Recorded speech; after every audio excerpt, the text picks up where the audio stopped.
King Darius chose 120 princes throughout his kingdom. He also chose 3 presidents to watch over the princes. He chose Daniel as one of his presidents. Daniel was trustworthy and honest, and the king planned to put him in charge of his whole kingdom. Sounds like a sweet gig. And the other leaders thought so too. The other leaders were jealous. They watched for Daniel to do something wrong so they could complain to the king.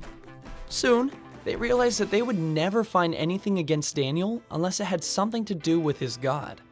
The leaders went to the king and said, "You should make a law that says for 30 days, no one may pray to any god or man except you. If someone breaks the law, he should be thrown into the lion's den." King Darius agreed and made the law. When Daniel heard about the law, he went into his house, opened his window that faced Jerusalem, and got down on his knees. Then he prayed to God 3 times each day, just as he had always done. The leaders searched for Daniel and found him praying to God.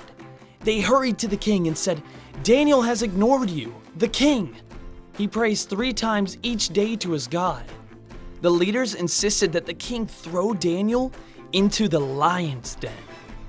The king was upset, but the law could not be changed.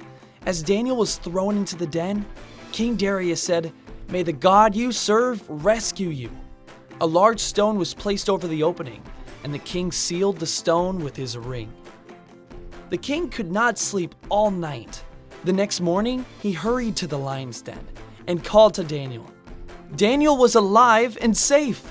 He said, "God sent an angel and shut the lions' mouths. They haven't hurt me."